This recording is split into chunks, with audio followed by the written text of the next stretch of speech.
Sunbelt has 5 ball games against Power 4 teams, plus Troy hosting Memphis, but it's all about the Sunbelt opener. Southern Miss hosting App State. It's locked on Sunbelt.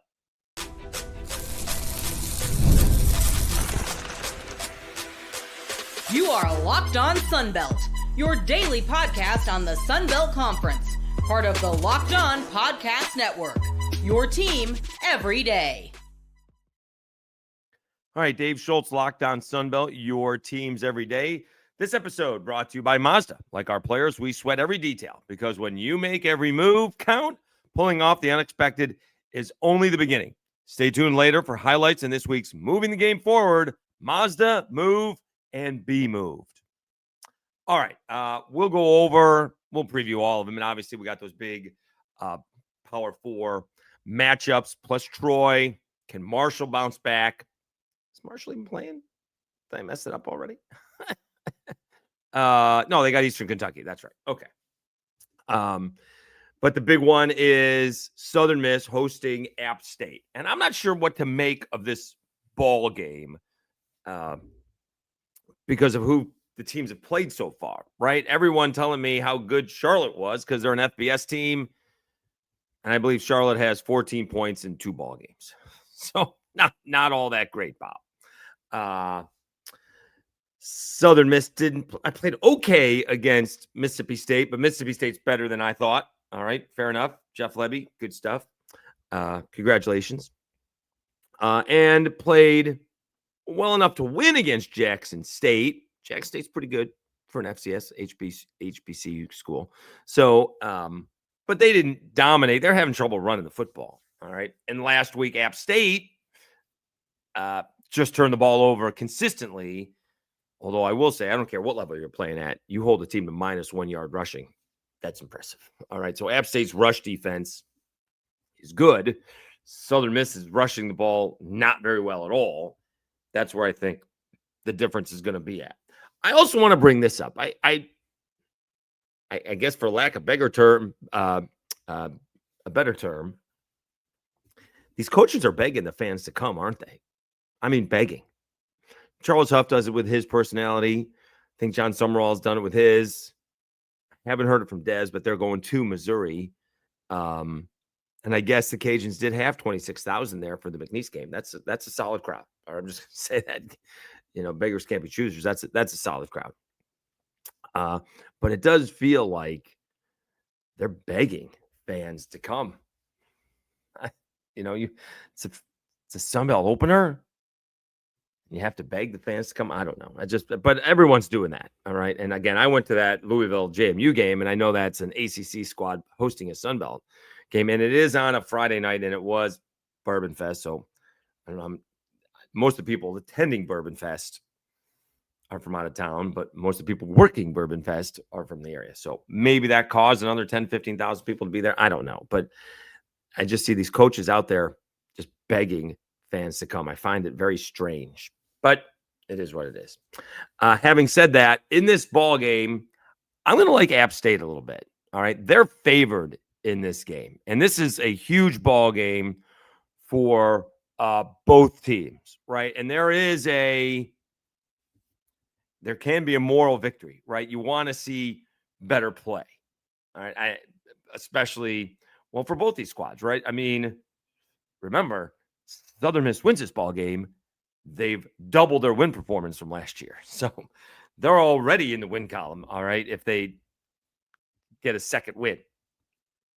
Right? They've already improved on last season.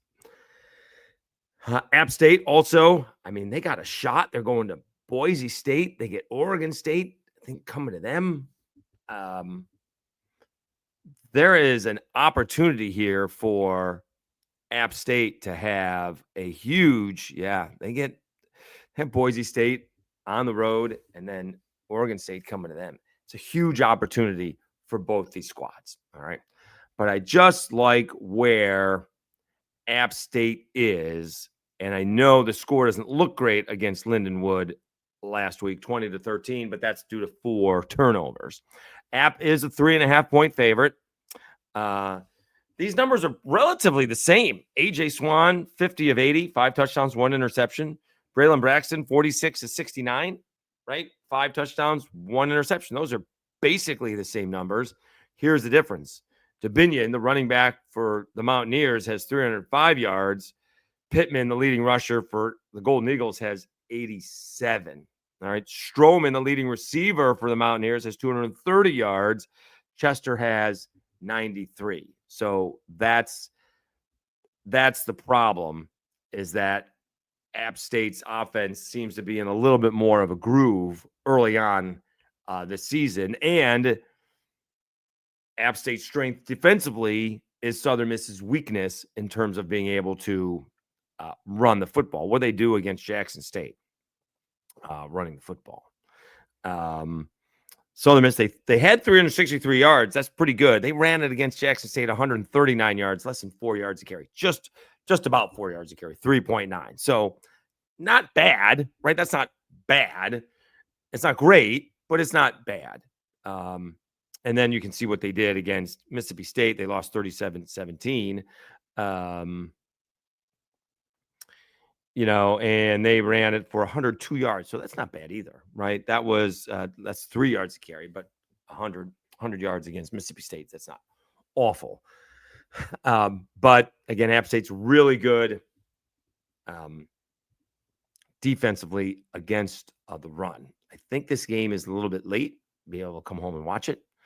It is 7 p.m. It is, that's 7 p.m. Eastern time, 6 p.m. Central time. And it is on ESPN Plus. All right. I'm going to take App State to win and to cover in this ball game. And again, I know fans aren't going to want a moral victory, but let's see if this is a good, close football game. See if it plays, does nothing. If it's 34-10 App State, then Southern Miss is back to square one. But if this is 28-24 and it's a good football game and you see progress, that's a big deal. I think I'll be the first one to tell you. And I heard other, people saying, 8-9 wins. I mean, I did think they were going to beat Mississippi State, although I still took them, but I backed off on how emphatic I was about all that. I think I may have been overstating the fact a little bit. But the idea that they are just moving in the right direction compared to where they were. All right. A packed house, close ball game. I think that's a win. Obviously, you do want to win the football game. You just want to, sometimes there's steps, and you can't go from, A to C without B, and you got to be competitive before we're winning ball games. Thing is, App State just a little bit better than Southern Miss last year. They did have some nice wins. But I think App State is just a little bit better right now. We'll see what it is by the end of the year, but right now I think App State is just a little bit better. Before we finish up on App State, sending our best to former App State head coach Sean Clark. Had a medical emergency. We all can kind of figure out what that is. I don't know anything other than what was put out by UCF. Wishing him all the best. Last report was he was in stable condition. So we wish him and his family all the best. Hopefully, Coach Clark will be back on the sidelines here relatively soon. All right. Let's take a timeout. We'll go through half of the Sun Belt in this segment and then half in the final segment. But I am taking App State to win and cover on the road. That would be huge. Really tough to do. That's not easy to do. But I think they're just playing a little bit better offensively, and they're probably better defensively as well at this point in time. Again, that's when they're playing. So that's when you got to pick them. All right. We will tell you, we'll be back after I tell you about Mazda.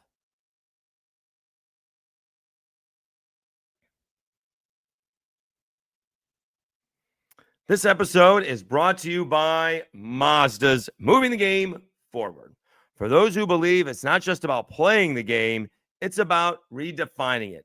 There are moments that do more than put points on the board. They move crowds, move culture, and keep moving the game forward.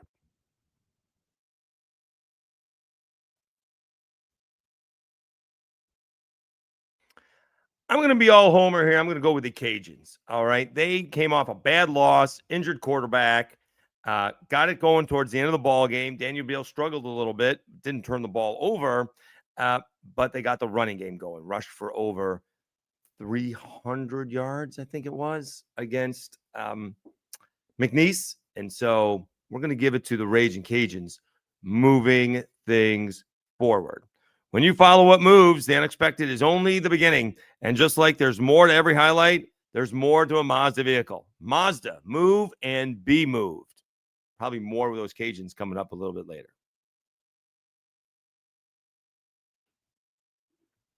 All right, Dave Schultz, Locked On Sunbelt, your teams every day. I did text a friend of mine, used to host radio here, WNSP, in Mobile, and we had a talking football segment on Tuesdays when half of it is Auburn and half of it is Alabama. Tracy Turner, former offensive lineman, would play for Auburn, played for Auburn, and former Alabama quarterback Scott Hunter played for the Packers and Alabama, obviously. And we would come in and talk Alabama and Auburn football. Well, Tracy's son is a long snapper for the South Alabama Jaguars. All right. Played high school football for Saraland and has been on South Alabama. I say, have fun at the Turner Bowl. He's going wearing South Alabama stuff. I'm not sure I would be around for taking pictures for that, but he's like, that's what a good father does. Can't blame him for that. But this is going to be interesting, this football game, seeing if Auburn comes out strong. Can the Jaguars withstand that? And at the same time, is it the opposite way? Are they already looking ahead to Oklahoma that they've probably been looking forward to as soon as they were done with the Baylor game? Again, this is an 11:45 Central kickoff, AM Central kickoff time. Total's 54.5. Auburn's 24.5. I like South Alabama to cover, and I definitely like the over.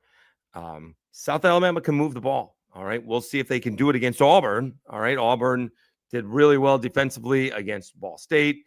They did limit Baylor on the ground, but Baylor threw it in the air a little bit. And they looked, again, Auburn looked much better at the things they didn't look good at in game one. They looked much better passing the football and defensively. Auburn's a better team. All right, this is much different than, when the Sun Belt went into Auburn to play in baseball, Coastal Carolina. All right, not that was two blowouts, but Coastal Carolina did take the Super Regional from Auburn. Baseball being baseball, 2 or 3 different plays, and maybe Auburn wins. But Auburn lined into 2 double plays in one ball game, and Coastal wins it in extra. And then one team made the defensive play, and one team didn't in game 2, and that allowed Coastal to advance. But in that case, Coastal was either just as good or better, and in this case, it's not the case. All right, Auburn's better than South Alabama, but as I mentioned with Zach Blackaby, Locked On Auburn, screw around, and you may find yourself in a battle. So let's see if South Alabama can get all pumped up, get it going early on. All right, put some points on the board, make Auburn press a little bit. I would be more aggressive.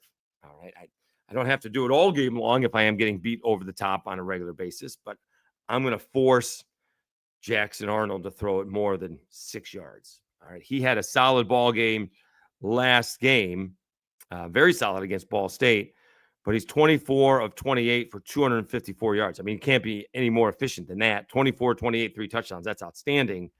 9 yards on average an attempt. All right, I'm not going to allow him to do that. I'm going to try and force him to go over the top. They have the receivers. I know what I'm asking for, but let's see if they can do that.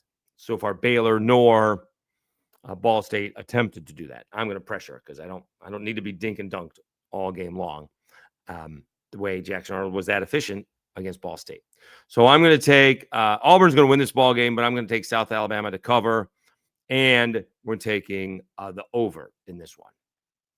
All right, elsewhere in the Sun Belt, Cajuns, and this ball game has changed a kickoff time. Missouri hosting Louisiana. They moved this ball game up to noon Central Time. It was supposed to be 3 or 3:30 Central Time, but apparently it's going to be too hot for the public, I guess. It's supposed to be in the 90s. So they did move it up to noon Central Time. Does that benefit the Cajuns like it benefits South Alabama? I don't know. This ball game, Missouri's favored by more, and the total is less because I think the Cajuns are going to struggle in this one. Missouri's 27.5-point favorites. Total is 47.5, and I just don't know how the Cajuns keep up with Missouri. They put up 42. Was it 42 on Kansas last week? They had over 600 yards of offense, 595 yards of offense, 334 passing, 261 rushing. Now, the Cajuns can play some defense, but if you're Missouri, aren't you just loading the box because they just, I don't think the Cajuns have 100. We talk about this with Monroe, but the Cajuns, I don't believe, have 170 yards of passing yet. 174 yards exactly. So not exactly, but 174 yards. So I would talk about forcing them to pass. I'm just going to play. If I'm Missouri, I'm loading the box.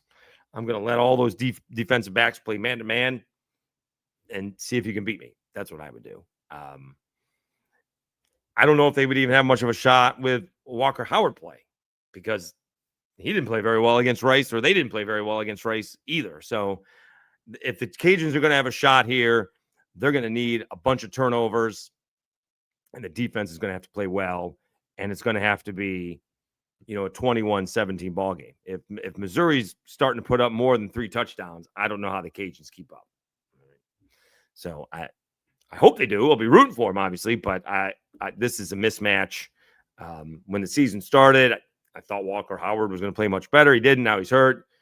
And we just haven't seen anything out of Daniel Beal in 1 game plus. So we'll see what happens in week 2 with Daniel Beal. But I think Missouri is going to run away with this one. But maybe the defense comes up and plays well. We shall see. All right. Elsewhere, as we keep on rolling along, in the Sun Belt, you do have Troy and Memphis. That is also an 11 a.m. start time, Central Time. Ouch. ESPNU. Troy is hosting Memphis. And that game is down to 3.5. This would be huge. This would be a huge ball game for Troy to win this ball game. Memphis has taken care of Chattanooga 45-10 and Georgia State 38-16. Again, I think Memphis is just a little bit better. And I think that line has gone down. It's gone down to 3.5. I'd love to see Troy win this football game. I think Memphis is just better. I think Memphis is a better football team. I think we've seen like 3 good quarters out of 6, which out of 8, I guess, which isn't bad, right? If you think about it. They played well in the 4th. Against Nichols, and they played well in the first 2 against Clemson. And so I'm not sure what we're going to get. It's a home game. Let's see if a bunch of fans are there. First thing in the morning, same time Auburn's playing, though. That's kind of tough. Approximately thereof. I guess they start earlier. I'm going to take Memphis in this one. Hopefully Troy pulls this one off. I'm hoping that they do. All right, one more, Arkansas State and Iowa State. Let's see if Arkansas State can make this a game. All right, it's 21.5 points, 56.5. Iowa State's 3-0, but they got a few win and move ons, right? They beat Kansas State over in Ireland 24-21, blew out South Dakota 55-7, and then slipped past Iowa 16-13. This game's on the deuce as well, 4 p.m. Eastern, 3 p.m. Central Time. Let's see if Arkansas State can make this a ball game. I'm going to take the Red Wolves in this one. All right, I want to see if they can make this a ball game. Not to win, but I think they're going to cover. All right, because I'm just, again, it's win and move on, and that's what Iowa State does. But let's see if Arkansas State, they get them at home. Hopefully it's a big crowd, and we will see. But I'm going to take the Red Wolves in this one. All right, we still got Marshall, Old Dominion Tech. We talked about that. We do have a quarterback situation in Coastal Carolina, and late night, Texas State is at Arizona State. So we will do all of that when we come back after I tell you about DripDrop and DoorDash.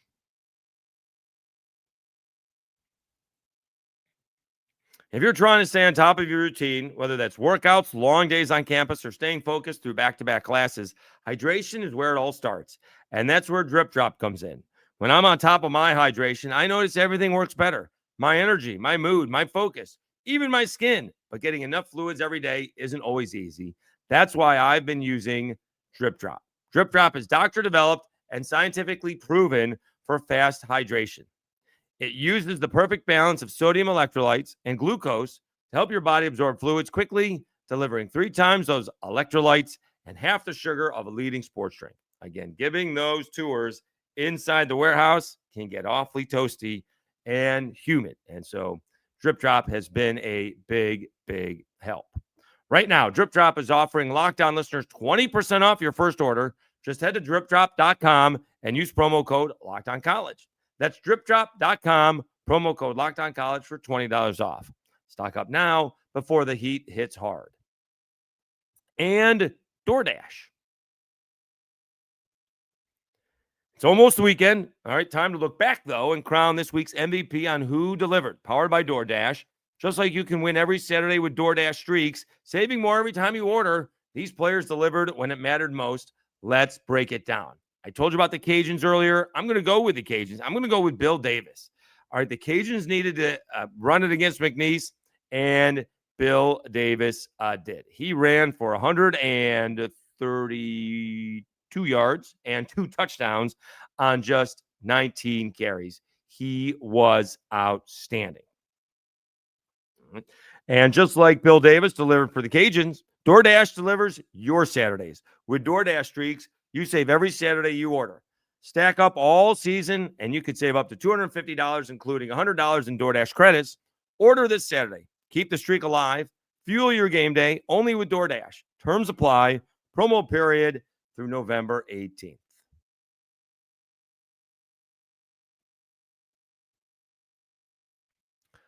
All right, Dave Schultz, Locked On Sunbelt, your teams every day. I do have today off. So I'm going to go back, and we have it for next week, see where I am record-wise with these picks. I don't think I'm doing very well. So there's that. If you want, if I didn't pick the team that you wanted me to pick, all right. I have not been good at this, although I kind of nailed the Cajuns last week. So there's that. All right. Let's keep on going. Week 3 of Sunbelt season. Marshall's playing Eastern Kentucky. All right, I have a faithful listener, Go Herd, in the comments. You can see him. He's got no faith in Marshall in this one. Remember, they barely lost last game against Missouri State. They're only favored by 7.5. And if they make a field goal, they win the ball game. Right? As much as USF upset Florida, it still was only a field goal game. So you could miss the field goal and Florida would have won. I don't know if that would have changed anything for former Cajuns coach Billy Napier, but that's the difference between winning and losing, that much. So I have more faith in Marshall. I don't have a whole lot of faith in their offense right now. I guess Zion Turner is the quarterback, 19 out of 31 with 1 touchdown. Can you run the football? You need to figure out a way to get more yards and points, right? They've put up a grand total of 27 points in 2 ball games. Let's see what they did against Missouri State. They only had 200. Here's the problem. They had 274 yards against Missouri State. Missouri State put up 474 yards. That's an issue. Somehow Missouri State did not blow them out.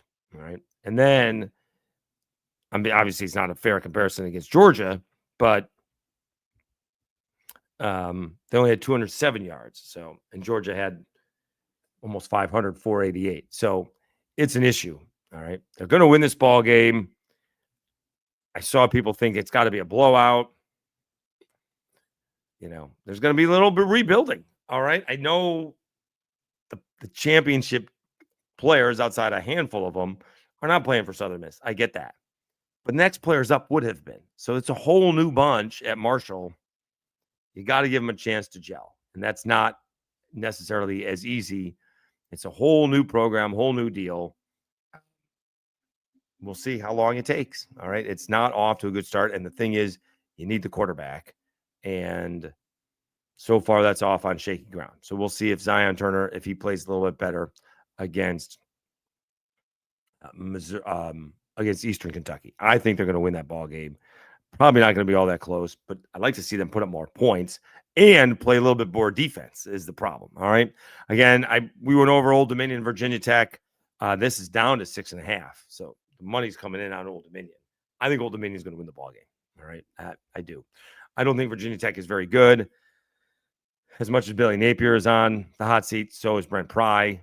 And we'll see what happens if he loses to Virginia Tech. That's 3 games to begin the season. They lost to South Carolina, lost at home to Vanderbilt, got embarrassed by Vanderbilt. And if you lose to a Sun Belt squad, who I think is pretty good, didn't play well against Indiana and still only lost by 13, don't be surprised if ODU goes into Blacksburg and takes down the Hokies. All right, Georgia Southern and Jacksonville State. This is a big spot for Georgia Southern, right? They need to win this ball game. Jacksonville State, beats Liberty 34-24. They gave UCF all they could handle, 17-10. This is not going to be an easy ball game. What is the spread in this one? Because it can't be that much. It is only 3.5. I'll take Georgia Southern in this one at home. They got to figure it out. All right. They should be more potent offensively. They got to put up some sort of resistance defensively because they've just been bad, right? They have been, since that second quarter against Fresno State, they've just been bad. They can't stop the run at all. Let's see what Jacksonville State's doing, run-wise. They got Cam Cook, got 270 yards already, averaging 6 yards a carry, 5.9. Kevin Wimsatt, second running back, averaging 4.7 yards a carry. All right. The third running back, Andrew Paul, averaging 7 yards a carry. So they're going to run it. They're going to test Georgia Southern. It's going to be bad if somehow Jacksonville State goes into Georgia Southern, goes into Statesboro and takes them down. That season going in the wrong direction very quickly. I'm going to have faith in this case in Georgia Southern is going to be able to turn things around. I don't know why I think that because they haven't shown it yet, but I guess in this case they better. Troy has played better than Georgia Southern has. And yet I picked Memphis. I think Memphis is just better. And we'll see about Georgia Southern. All right. Again, I'm very good at talking out of both sides of my mouth. You guys know that. All right, let's see where else we are. Almost done here. Georgia State, Murray State. All right, so those are the former Cajuns executives running the athletic department there, Nico Yanko and Josh Bruner. Nico, the AD, Bruner, the associate AD in terms of communications. So he's right-hand man. Georgia State's got to win this football game. All right, this is an FCS squad. Again, we're not going to get the line here, but you got to win this. You got to win this ball game, and we'll see what the quarterback situation is for Georgia State. But you have to win this ball game because Murray State, period, is not very good. They lost to Eastern Tennessee 45-17. They lost to Southeastern Louisiana 45-24. They're not very good. They're not very good. So Georgia State's got to win this football game, and it shouldn't be very close either. All right, let's be honest. You need, like we mentioned about Southern Miss, you want to see steps forward. Got to see a step forward here. All right, this is a lesser opponent. If you want to compete in the Sun Belt, you got to take care of this squad, kind of like Marshall. All right, you have to take care of it in this case. All right, we're moving on. Coastal Carolina and East Carolina. All right, Tad Hudson apparently is going to be the starting quarterback for Coastal Carolina. Tad didn't play at all last year except the bowl game and became a big fan of Tad when they got beat in the bowl game. He didn't play particularly well. The team didn't play particularly well. And he went and stood in front of the media taking responsibility, whereas the last person who was responsible for that situation was Tad Hudson. All right. But that's the kind of guy that he is compared to, say, following JMU's ball game using 2 quarterbacks, we didn't get either quarterback. Not one of them wanted to come and face the media. I'm sure that has something to do with JMU doing it, but you play a 2 quarterback system and then you don't have one of the quarterbacks come out and say something. That's very strange. But Tad Hudson took all the questions. All right. And for somebody, because both the 2 other quarterbacks who played, they transferred out. And so he was stuck playing. How many reps was he getting during the season? And all of a sudden, he's going through practice for 2 weeks. And so it wasn't fair. Probably won a lot of fans in that locker room the way he stood there and took a bunch of questions. And we're rooting for Tad Hudson. All right. Let's see if they did get the win last week. Wasn't very pretty. I'm not going to tell you I know a whole lot against Eastern Carolina. They gave NC State all they could handle, 24-17, and then they blew out Campbell. So this is going to be a tough spot for Coastal. I can't imagine that they're favored in this ball game, right? Yeah, East Carolina 7.5. That's probably what's going to happen. NC State's probably going to win this football game. They're a better squad, all right? And then to wrap things up, if we get the ODU victory early on, can Texas State make it 3-0 and take down Arizona State? This game has gone the other direction. This game has gone to 18.5. It was 16.5. Arizona State hosting Texas State. Again, on the road is hard. That's a big spread. I think Texas State's going to cover. I wouldn't be surprised if Arizona State wins. I'd love to see Texas State start out 3-0. All right. We just have not had that splash victory. Texas State's, I think the biggest win so far is Texas State over UTSA. That's the biggest win in the Sun Belt. So we need a splash victory this week. It'd be nice to get 2 of them. ODU and Texas State, probably the 2 best opportunities. Arizona State's probably going to win the football game, but let's see if Texas State can put a scare in them. They didn't play all that well last week against Mississippi State. That could be more about Mississippi State than anything else, but let's see if G.J. Kinney can have a little fun with Kenny Dillingham and come away with a victory. All right, that would be huge. All right, Big 12 after dark. Isn't that what it is now? So we'll see. All right, so we'll be back on Monday to recap it all. Enjoying Friday off, working all weekend though. There's another Bourbon Fest. We've got the concerts coming up here. It is Bourbon and Beyond. I think Fish, among others, are the headliners. All right. On a side note, the drummer, his father, my orthodontist. He went to my high school, or I went to his high school. He's much older than I am. I wouldn't say much older, but he's older. I think his brother was just a couple years older than I was. So, but I don't know them at all. No, a bunch of my friends are Fish fans. That's not my jam, so to speak. But they're coming here. All right. So it's going to be a big weekend. It is Bourbon and Beyond. So that is all weekend. All right. Thanks again for tuning in. We will be able to watch games late night on Saturday and see what happens. See if we can come up with some upsets and some good ball. Interested in seeing, have to be afterwards, but seeing what that App State Southern Miss game is all about. All right. I think App State's just a little bit better right now. Certainly wouldn't be surprised if Southern Miss wins that ball game again. Winning on the road in college football is hard. All right. It's just flat out hard. And anytime you can get away with it, it's a huge victory. All right. Again, thank you so much for tuning in. We are over 2,550 subscribers. Again, we're having a record-setting month audio-wise. Don't forget about those. Apple and Spotify. And we're doing pretty good on the videos as well. So really do appreciate it. Thank you so much. All right. Enjoy the football. Back on Monday with a recap of week 3. You've been watching and listening to Locked On Sunbelt, your teams every day. Enjoy the football, everybody.